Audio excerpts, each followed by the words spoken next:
Good morning. So today I would like to explain the concepts of third unit. That is, the first part of the third unit gives the sources of power consumptions and their derivations, whereas second part introduces the methodologies to reduce the power consumption. So first of all, already we discussed in the first unit itself how the power will be measured, what are the different metrics used for the power consumption, or peak power is one thing, average power is the another one.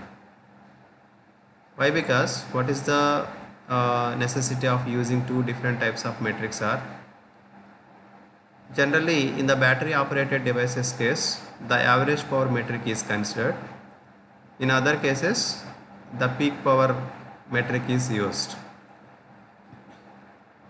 That is, the average power amount decides the battery life of the battery life. It decides the battery life. Okay, that's why the average power is considered in case of battery operated devices. But in other cases peak power is measured. Okay, why? Because it decides the malfunctionality of the circuit. So there is a limit in the peak power case. And if you observe the sources, the power dissipation broadly classified as two categories: dynamic power consumption and static power consumption. When the power dissipation is referred as dynamic means when the amount of power consumption because of transitions will occur. Okay, so because of transitions, whatever the amount of power consumption will occur is known as the dynamic power. Simply you can define like that. Transitions means changing the output value 0 to 1 or 1 to 0. So this is happen while the circuit doing some functionality. So when the circuit functioning, automatically there is a change between 0 to 1 referred as transitions. Because of these transitions, whatever the amount of power consumption will happen in the circuit is known as the dynamic power consumption. But another type of power consumption is referred as static. Automatically this is the power consumption without transitions. That means the circuit not in function, though the power consumption will happen. This is because of the leakage currents. There are different types of leakages in the MOSFETs. So because of those leakages the power consumption will occur. That is considered as static power consumption. So simply you can define the static power consumption is without transitions, the dynamic power consumption is with transitions. Okay, so again the different mechanisms involved in the dynamic power consumption are, that means the subclassification in the dynamic power case. The subclassification in the dynamic power case are short circuited power consumption, switching power consumption, and glitching power consumption. What is meant by short circuited power? About this also we have seen in the first unit itself. All static, switching and glitching, all we studied in the first unit. Okay, so tell me, what is the reason for short circuited power? Or first of all, what is meant by short circuited power? The short circuited power is the power consumption when there is a short circuit between VDD and ground.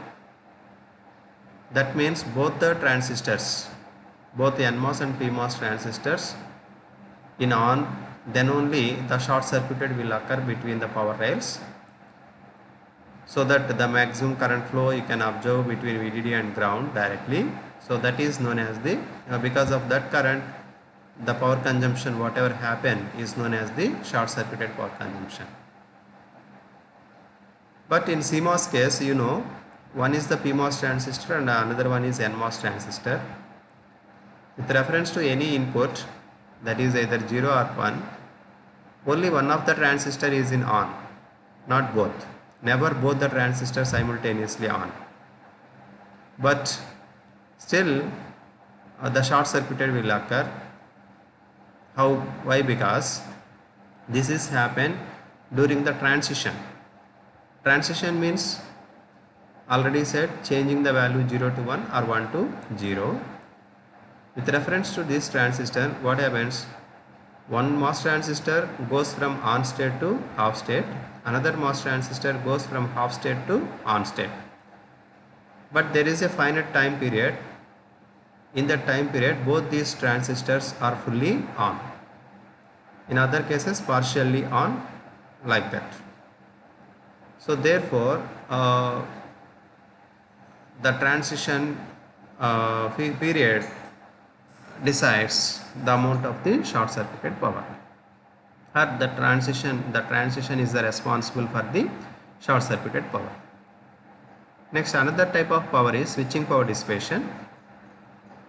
The switching power dissipation is because of transitions again, that is during logic 1. Expected logic 1 means the capacitor fully charged.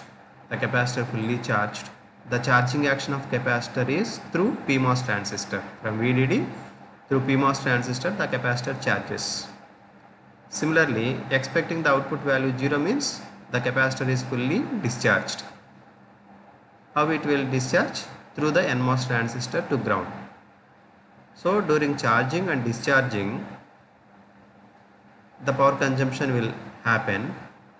During charging, the current flow is through the PMOS transistor. During discharging, the current flow is through the NMOS transistor.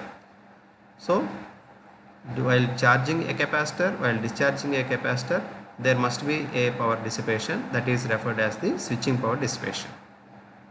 Okay. And another type of power consumption is glitching power. Here glitching represent unwanted transition. Okay, unnecessarily the capacitor charges and discharges will occur. So those are called glitching, and because of these unwanted transitions, whatever the amount of power consumption will happen, that is known as the glitching power consumption. The reason for the glitches is mainly gate delays.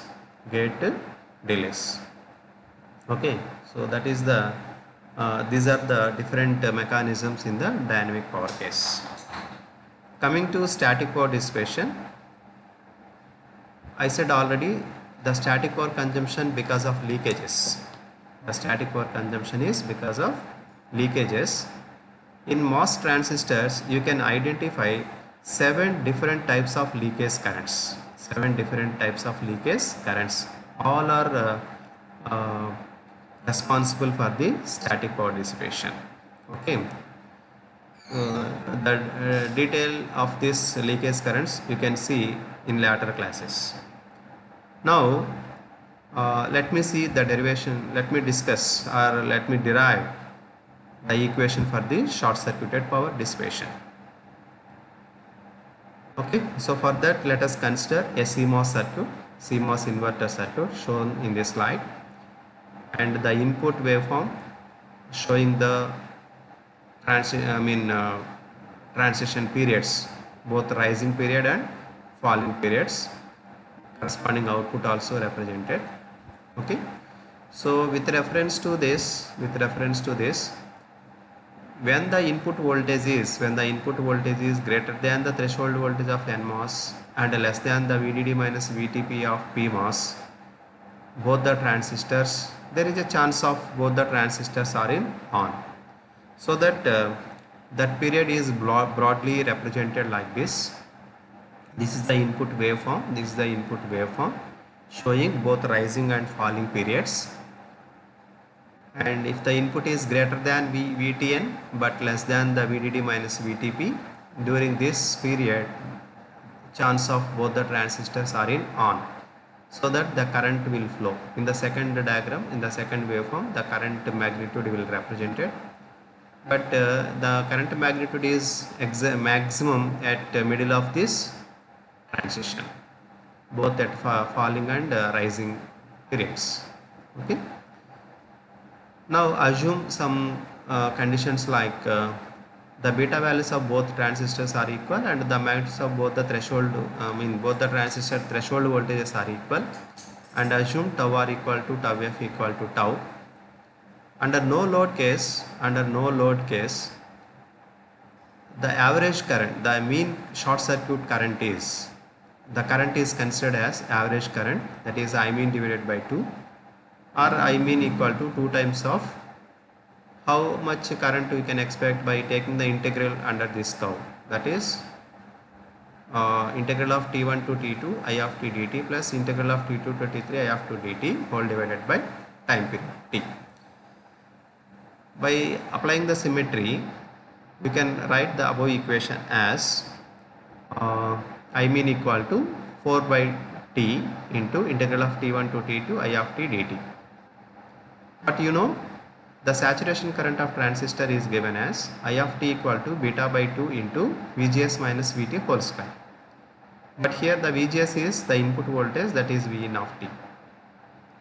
Substituting this in the above equation, it becomes like this. Okay. After that, again you can take this beta by 2 also, you can write it as outside, so that it comes like 2 times of beta by t into integral of t1 to t2 Vn of t minus Vt whole square into dt. Then from the waveform whatever we consider, let us write the times t1 t2 in terms of tau and also input voltage. The Vn of t is given as Vdd by tau into t, whereas the time t1 is tau by Vdd into Vt, and t2 is, that is the maximum where the maximum current flow will occur, that is of the transition time, that is tau by 2. So by substituting all these in the above equation, it becomes like this. Totally.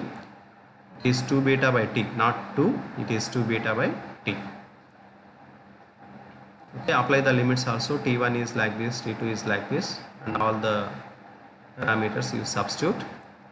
Then suppose, let assume Vdd by tau t minus Vt equal to x, and Vdd, therefore by applying the differentiation on this, Vdd by tau dt equal to dx, and the limitations changed as per this.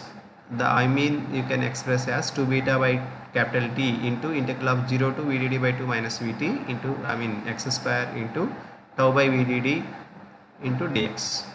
Okay, so this part is equal to x, that's why it is x square, and this part dx means Vdd, dt means tau by Vdd into dx. So after modifying the above integral equation, now apply the integration on this. So integration and proper simplification finally gives the mean current is beta by 12 times of Vdd into Vdd minus 2 Vt whole cube into tau by capital T. This is the mean current. Therefore, the short circuited power dissipation is represented as Vdd into I mean.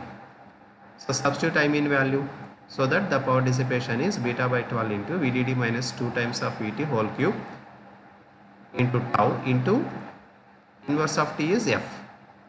Okay. Or you can also express this one as beta by 12 into Vdd cube of 1 minus 2 times of Vt by Vdd whole cube into tau into f. This is the final equation for the short circuited power under no load case. So from this equation you can understand that the short circuited power depends on the geometry of the transistor, that is beta. Beta means kW by L. So it depends on W, L, and cubic times of Vdd. So Vdd cube, that is directly proportional to power supply. Also depends on transition period tau, and f, that is the switching frequency. Okay, so all these parameters affects the short circuited power. So if you want to reduce, you need to work out on this. If you want to reduce this short circuited power, you can reduce the transition frequency, you can reduce the transition time, you can reduce the VDD, you can reduce the channel weight, but the channel length has to be increased. Okay, so like that, which parameters are best, that you have to choose and for reducing the short circuited power. So let me show the variation of short circuited current with reference to transition periods. If the both rise and fall times of times are large, the amount of short circuited period also large, so that maximum power consumption will occur. If the transition periods are less, the short circuited power current is less, so that the short circuited power is less. And this is a diagram representing how the short circuited current will vary with reference to different load capacitances. Under no load case, when CL is 0, no load case, the maximum short circuited current will flow. After that, by changing the load capacitance value, the current value is reduced like this. Okay, that's why we derived the equation under no load case. And also you can work on VDD. So if the VDD value is reduced, that short circuit power consumption also reduces, but there is a limitation for reducing the VDD. So the reduction is the limitation is the VDD should be equal to the sum of the threshold voltages, that is VTN plus VTP. The second diagram represents the VTC characteristic, VTC, that is voltage transfer characteristics with reference to change in VDD voltage. Suppose if the VDD is less than the sum of the threshold voltages, the hysteresis loop you can identify. Okay, a hysteresis loop you can identify between the threshold voltages. Okay, so these are the different parameters on which you can work to reduce the short circuited power consumption. Right? Thank you.